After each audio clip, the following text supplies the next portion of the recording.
سنا بلے شاہ کے مزار پر تھی۔ آج پیر کا دن تھا۔ اس دن رش کم ہوتا ہے۔ وہ ویسے بھی جلدی آ گئی تھی۔ لوگ ابھی آنا شروع نہیں ہوئے تھے۔ وہ مزار سے ہو کر برآمدے کی طرف آ رہی تھی۔ وہ سوچنے لگی، اویس جب یہاں آتا تھا وہ یہاں سے گزرتا ہوگا۔ اسے ایک ایک کونے میں اویس نظر آ رہا تھا۔ وہ برآمدے کی ایک دیوار کے پاس جا کر بیٹھ گئی جہاں پر اسے اویس دکھائی دیا تھا۔ وہ دیوار کو چھونے لگی۔ اس نے آہستگی سے کہا، کبھی تم نے اس دیوار سے ٹیک لگائی ہوگی اویس، کبھی اس دیوار کو چھوا ہوگا۔ سنا دیوانہ وار اس دیوار پر نرمی سے ہاتھ پھیرنے لگی۔ وہ اویس کا لمس وہاں محسوس کر رہی تھی۔ یہ تمہاری ہی نسبت ہے اویس جو مجھے اس مزار پر کھینچ لاتی ہے۔ اس برآمدے میں، اس دیوار کے پاس، اس فرش پر میں تمہاری وجہ سے بیٹھتی ہوں۔ اویس، اگر تم یہاں نہ آئے ہوتے، تمہارے ملنے کے امکان یہاں نہ ہوتے، تو خدا کی قسم میں کبھی یہاں نہ آتی، کبھی بھی نہیں۔ اگر حجر اسود کو میرے نبی نے نہ چوما ہوتا تو عمر فاروق کبھی اس کا بوسہ نہ لیتے، اگرچہ وہ جنتی پتھر تھا، مگر عاشق کے لیے محبوب کا در ہی جنت ہے۔ پرانی شکستہ دیواروں کو کون چومتا ہے؟ محب تو محبوب کی نگاہ ناز سے فیضیاب ہونا چاہتا ہے۔ اگر نسبت محبوب سے جڑ جائے تو وہ خاک بھی خاک شفا ہے، وہ زمین بھی حجاز مقدس ہے، اور اگر نسبت محبوب سے نہ ہو تو تخت و تاج پاؤں کی دھول کے برابر بھی نہیں۔ اب سنا دیوار سے ٹیک لگائے بیٹھی تھی۔ اس کی آنکھیں نم تھیں۔ وہ سوچ رہی تھی، اویس، تم بس ایک بار میرے سامنے آ جاؤ، پھر کبھی بھی تمہیں ان آنکھوں سے دور نہیں کروں گی۔ آ کر دیکھو تو صحیح اپنی سنا کو، جس نے کبھی دروازے میں کھڑے ہو کر گلی میں بھی نہ جھانکا تھا، آج وہ تمہاری تلاش میں در بدر پھر رہی ہے۔ اس نے اپنے بہتے آنسو صاف کیے۔ ابھی مجھے کتنے صحراؤں کی خاک چھاننی پڑے گی، کتنا فاصلہ اور طے کرنا ہوگا، کتنے دریا عبور کرنے پڑیں گے۔ ہمارا فاصلہ شاید کم ہو رہا ہے، مگر بے صبری مسلسل بڑھ رہی ہے۔ میرا ضبط دم توڑ رہا ہے، میرا صبر ختم ہو رہا ہے۔ اب میں بس تمہیں دیکھنا چاہتی ہوں، تم سے ملنا چاہتی ہوں۔ میں چاہتی ہوں کہ ہم ایک ہو جائیں، میں تمہارے وجود سے جانی جاؤں، تمہارے نام سے پکاری جاؤں۔ اویس شام سے پہلے پارک میں واک کرنے گیا تھا۔ واک کے بعد وہ کچھ دیر بینچ پر بیٹھ گیا۔ اس کے چہرے سے پسینہ پھوٹ رہا تھا۔ وہ آنکھیں بند کیے، ٹیک لگائے، گردن اور بازو پیچھے کیے گہرے گہرے سانس لے رہا تھا۔ ایک شخص اس کے سامنے آ کر کھڑا ہو گیا۔ وہ اویس کو دیکھتا رہا۔ جب اویس نے آنکھیں کھولیں تو اس نے اس بندے کو دیکھا۔ اس کی آنکھوں میں شناسائی تھی۔ اویس بھی اسے دیکھ کر بہت حیران ہوا۔ وہ کھڑا ہو گیا۔ دونوں گرم جوشی سے ملے۔ اویس، تم تو کالج کے بعد بالکل غائب ہی ہو گئے، بلکہ کالج کے دوران ہی غائب ہو گئے تھے، اس شخص نے کہا۔ اویس نے گہرا سانس لے کر کندھا اچکاتے ہوئے کہا، بس کیا بتاؤں یار، جو بھی ہے بتا دو، ہمیں نہیں بتانا تو پھر کس کو بتانا ہے؟ بیٹھو مدثر، بیٹھ کر بات کرتے ہیں۔ وہ دونوں بینچ پر بیٹھ گئے۔ یہ اویس کا کلاس فیلو مدثر تھا۔ یار بس میں نے ادھر لاہور میں ہی پڑھانا شروع کر دیا اور یہاں کا ہو کر رہ گیا۔ میری طرح میں پڑھاتا نہیں، لیکن قصور چھوڑنے والی بات سیم ہے۔ میں بھی تب سے ادھر لاہور میں ہی برباد ہوں، میرا مطلب کہ آباد ہوں۔ مدثر ہنسنے لگا۔ اویس بھی ہنسنے لگا۔ پھر پوچھنے لگا، یہ بتاؤ پھر آج کل کیا چل رہا ہے زندگی میں؟ بے وفائیاں میرے بھائی، بے وفائیاں، مدثر نے ایک سرد آہ کھینچ کر کہا۔ اویس اس کے مزاج سے اچھی طرح واقف تھا۔ اس نے مدثر کے کندھے پر ہاتھ رکھتے ہوئے پوچھا، میرے اتنے تیز ترار بھائی کے ساتھ بے وفائی؟ نہیں یار، نہ کرو۔ اویس میرے بھائی، اگر سامنے والا بھی چالاک اور بدمذہب ہوتا تو کس کی اتنی جرأت تھی کہ مجھے جال میں پھانستا؟ پر تیرے بھائی کو کسی نے معصوم اور دیندار بن کر دھوکہ دیا ہے، تو اب فلرٹ سے توبہ۔ अवैस ने मुस्कुराते हुए पूछा, खुदा माफ करे, फ्लर्ट कौन करता है, हम तो मोहब्बत करते हैं। मुदस्सिर ने ओवर एक्टिंग करते हुए कहा, तो ये मोहब्बत कितनों तक महदूद है? अवैस ने हंसी पर काबू पाते हुए सवाल किया। हम छोटे दिल के नहीं जो मोहब्बत को महदूद कर दें। हमारा दिल इतना बड़ा है कि इसमें दुनिया की हर हसीन लड़की समा सकती है। मुदस्सिर ने पुरानी फिल्मों के एक्टर की तरह रोल प्ले किया। अब आगे क्या करने का इरादा है? अवैस ने पूछा। मुदस्सिर ने शायराना अंदाज में कहा, मासूम लोगों की चालाकियां देख चुका, अब चालाक लोगों की मासूमियत देखूंगा। वाह वाह, क्या खूब कही। नवाजिश अवैस साहिब, नवाजिश। मुदस्सिर ने पेशानी की तरफ हाथ उठाते हुए दाद वसूल की। किसका शेर है? अवैस ने पूछा। मैंने अपने खूने जिगर से इस गुलिस्तान को खुद सींचा है। मुदस्सिर ने उसी अदाकारी से जवाब दिया। मुझे इल्म था इतना आला शेर तुम्हारा ही हो सकता है। अवैस के होंठों पर खफीफ सी मुस्कुराहट थी। क्या तंज कर रहे हो? मुदस्सिर ने पूछा। नहीं, वाकई बहुत आला है, अवैस ने मुस्कुराते हुए कहा। कर लो मजाक मियाँ, कर लो, तुम इस तजर्बे से जो नहीं गुजरे। इस बार मुदस्सिर के चेहरे पर कुछ संजीदगी नमूदार हुई। कैसा तजर्बा मुदस्सिर साहिब? अवैस को अंदाजा नहीं था कि वो तजर्बा नहीं बल्कि अपनी पूरी रिसर्च पेश करने लगा है। मुझे आज़ाद ख्याल और तंग या छोटे लिबास वाली लड़कियों पर कोई दुख नहीं होता, क्योंकि वो जैसी हैं वैसी ही नजर आती हैं। वो फ्लर्ट करती हैं तो किसी से डरती नहीं, लेकिन उन शरीफ ज़ादियों पर बड़ी हैरत होती है जो अपनी मखसूस अदाओं से पहले लड़कों को अपनी तरफ रागिब करती हैं। जब कोई लड़का उनकी तरफ माइल हो जाता है तो फिर शराफत और मासूमियत का ढोंग रचाती हैं। उनके अंदर ये ख्वाहिशात होती हैं कि लड़के इनके सहर में गिरफ्तार हों, मगर जब कोई इन अदाओं का असीर बन जाता है तो फिर यूं जाहिर करती हैं कि ये सारी गलती तो सामने वाले की है, ये तो शर्मो हया का पैकर है। मुदस्सिर टांग पर टांग रख कर बैठ गया। सीधी सी बात है अवैस, जब लड़की के दिल में कोई चोर नहीं, वो उस लड़के से कोई ताल्लुक रखना ही नहीं चाहती, तो सीधा उसके मुंह पर कहे, भाई मैं आपसे बात नहीं करना चाहती, क्या मसला है आपका, बात खत्म। मगर वो मर जाएंगी, भाई नहीं बोलेंगी, बड़े लाड से नरमी से बात करेंगी, यूं शो करेंगी कि वो बात करना ही नहीं चाहती, सामने वाला जबरदस्ती कर रहा है। अवैस ने उसकी पूरी बात के बदले में सिर्फ इतना सा रद्दे अमल दिया। मेरा कई लड़कियों से फ्लर्ट चलता रहा, मेरा उन जैसी लड़कियों पर एतबार नहीं था।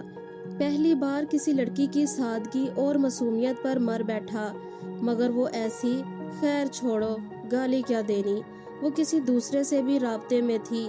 वो तो भला हो उस तीसरे बंदे का जिसने मुझे बता दिया, वरना मैं उसकी मोहब्बत में गिरफ्तार रहता। जब मैंने उससे बात की तो कहने लगी, वो तो उसने पता नहीं कहां से मेरा नंबर ले लिया और तंग करता है। मैं हैरान हूँ कि कोई मोबाइल पर आपको तंग कर सकता है। क्या कोई गन पॉइंट पर आपको मजबूर करता है कि बात करो, रिप्लाई दो, कॉल रिसीव करो, नहीं तो शूट कर दूंगा। आप उसका नंबर ब्लैक लिस्ट में डाल सकते हैं, व्हाट्सएप पर ब्लॉक कर सकते हैं। वो दूसरे नंबर से ट्राई करेगा, फिर तीसरे से, चौथे से, पांचवें से, इससे ज्यादा नंबर तो नहीं ला सकता ना। और वैसे भी आप जिस नंबर को नहीं जानते उस नंबर से बात ही क्यों करने हैं। और फर्ज करो बात कर ही ली, ये सोचकर कि किसी जानने वाले की कॉल ना हो, मगर जब पता चल गया कि ये गलत आदमी है तो फौरन उसे ब्लॉक करो, बात खत्म। वो कॉल पर उससे घंटों बातें करती रहती और मुझे कहती वो तंग करता है। कमाल है, वाकई कमाल है, मुदस्सिर ने कहका लगाते हुए कहा, मगर उस कहके में हसद और गुस्सा था। अब मैं तुम्हें हमारी सोसाइटी का एक आजमूदा नुस्खा बता रहा हूँ। अगर कोई लड़का किसी लड़की के पीछे है और वो उससे कोई ताल्लुक नहीं रखना चाहती तो वो उसे भाई बोल दे। भाई कहने से 75% लड़कों की तरफ से आपको कोई मसला नहीं होगा। वो भाई सुनकर ही मर जाएंगे, वो आपका पीछा छोड़ देंगे। ज्यादातर चांसेस यही हैं कि वो दोबारा आपको कुछ नहीं कहेंगे। मुदस्सिर बड़ी रवानी और उम्दगी से अपना तजर्बा पेश करता जा रहा था। अवैस फकत उसे सुन रहा था। तकरीबन 15% वो होते हैं जो आपके साथ फ्लर्ट नहीं कर रहे होते, बल्कि वो आपको शिद्दत से चाहते हैं, आपको अपनी शरीके हयात बनाना चाहते हैं। वो उस लफ्ज़ भाई पर गुस्सा होंगे और कहेंगे, भाई होगा तेरा बाप। अब उन्हें कौन समझाए, बाप बाप होता है और भाई भाई। चलो खैर, इनमें से जो बड़ा हौसले वाला हुआ वो तो भैया जी से सैया जी का सफर तय कर लेगा, मगर जो छोटे दिल का हुआ वो तो उधर ही हलाक हो सकता है। वो बेचारा सारी उम्र अपनी कहानी भी किसी को नहीं सुना सकेगा। 8% ऐसे घटिया, ढीठ और कमीने होते हैं, वो आपसे भाई भी सुन लेंगे और आपको बाजी, आपी और सिस्टर भी कह लेंगे, लेकिन उनके दिल में नफाक ही रहेगा। इस किस्म के भाइयों से जरा बचकर रहना चाहिए, क्योंकि दुश्मन से नुकसान का इतना खतरा नहीं होता जितना ऐसे मुनाफिकों से होता है। उन्हें भाई सुनकर बिल्कुल बुरा नहीं लगेगा, लेकिन मौका मिलते ही अपना आप दिखा देंगे। अब अवैस ने ना चाहते हुए भी उसकी बात में मुदाखलत की। ये कैसी बातें कर रहे हो मुदस्सिर, भला ये कैसे मुमकिन है कि कोई बंदा किसी लड़की को बहन भी बोले, मगर फिर भी वो ऐसे जज्बात उसके बारे में रखे। मुदस्सिर ने कहका लगाया, मेरे भाई तुम बहुत मासूम हो, तुम्हें क्या पता यहाँ पर क्या क्या हो रहा है, किसी के जाहिर और बातिन में कितना तजाद है। मुदस्सिर ने झुंझलाते हुए कहा, ये बात और तरफ निकल जाएगी, हम अपने मेन टॉपिक की तरफ वापस पलटते हैं, इस पर फिर कभी बात करेंगे। और बाकी के 2% ऐसे होते हैं जिनका जाहिर और बातिन यकसा होता है। अगर वो आपको बहन बोलते हैं तो बहन मानते भी हैं। अवैस ने सुख का सांस लिया कि चलो इसे कुछ अच्छा भी दिखाई दिया। उसका तज्जिया अभी जारी था। ये सारी बातें तो बाही के लोगों की थी, अब जरा अपने रिश्तेदारों में भी देखते हैं। बहुत कुछ तो यहाँ भी पहले वाला ही पाया जाएगा, लेकिन इसमें एक बात बड़ी अनोखी है। ये इतनी अजीब बात है कि पता नहीं इस पर हंसना चाहिए या रोना चाहिए। खैर, जिसका मामला होगा वो तो रोएगा, लेकिन अगर किसी दूसरे को ये मालूम हो जाए तो वो यकीनन कह के लगाएगा। ये मसला ज्यादातर मिडिल क्लास के उन लोगों के साथ पेश आता है जिनमें खुद एतमादी की शदीद कमी और मुआशरे का खौफ होता है। हालांकि ये खौफ बिल्कुल फजूल और बेबुनियाद होता है। ये मसला दोनों असनाफ को पेश आ सकता है। मुदस्सिर किसी दानिश्वर की तरह अपना तज्जिया बयान कर रहा था। इस कैटेगरी की बहुत सी लड़कियां उस शख्स को भाई बोल रही होती हैं जिसके बारे में भाई वाले जज्बात नहीं रखती, मसलन किसी कजन वगैरह को। हालांकि उसमें उन्हें अपने ख्वाबों का शहजादा नजर आ रहा होता है, मगर बेचारियों की परवरिश कुछ ऐसे घटिया माहौल में हुई होती है कि वो अपने मनपसंद शख्स को भाई बोलती रहती हैं। यही सेम सूरत हाल इस कैटेगरी के लड़कों में पाई जाती है। इनमें बाज़ औक़ात कुछ पेचीदा मसाइल भी पैदा हो जाते हैं। मसलन लड़का उसे नाम लेकर नहीं पुकारता, वो सोचता है कि अगर नाम लेके पुकारेगा तो शायद सबको उसके जज्बात की खबर हो जाएगी। वो एक बेबुनियाद खौफ के ज़ेरे असर होता है और वो अपने जज्बात की वजह से उसे आपी या बाजी वगैरह बोलना नहीं चाह रहा होता।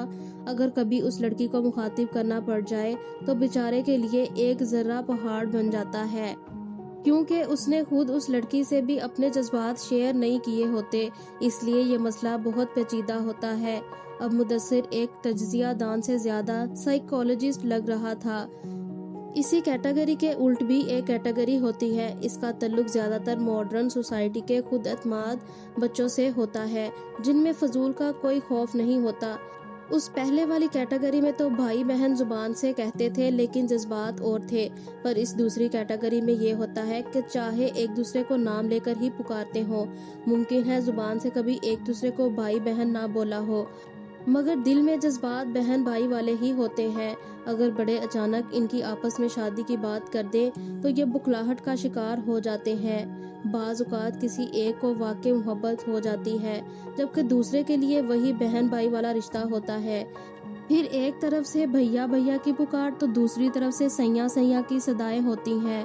कुछ वो भी होते हैं जो बिल्कुल नॉर्मल जिंदगी गुजार रहे होते हैं, जज्बात भी बहन भाई वाले, पुकारते भी उसी रिश्ते से हैं, मगर घर के बुजुर्ग उनका रिश्ता तय कर देते हैं। اگر وہ کہیں کہ ابا جی میں شادی نہیں کر سکتا، وہ تو میری بہن ہے، تو ابا جی فرماتے ہیں بیٹا شادی سے پہلے ہر لڑکی بہن ہی ہوتی ہے، ان کی شادی کروا دی جاتی ہے۔ سب سے دکھی اور مزاحیہ بات یہ ہوتی ہے کہ شادی کے کئی سال بعد بھی وہ عزیزہ اپنے شوہر کو غیر ارادی طور پر بھائی بولتی رہتی ہے۔ اگرچہ مدثر کی گفتگو کہاں سے کہاں جا رہی تھی، لیکن اویس اس کی گفتگو سن رہا تھا۔ مدثر کہنے لگا، اب تمہیں پتا ہے میں کیا سوچتا ہوں؟ کیا سوچتے ہو؟ اویس نے پوچھا۔ مدثر اتنی لمبی چوڑی تحقیق بیان کرنے کے بعد اب اصل مدعے پر آیا تھا۔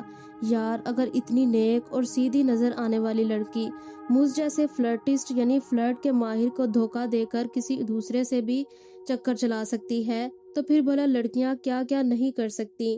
اب میں جان چکا ہوں یہ بولا پن، معصومیت سب ڈرامے بازی ہوتی ہے، اصل میں اندر سے سب ایک ہی ہیں، 2 نمبر اور مکار، سب ایک جیسی نہیں ہوتی۔ اویس کی آنکھوں میں کچھ خفگی تھی، مگر مدثر نے غور نہ کیا۔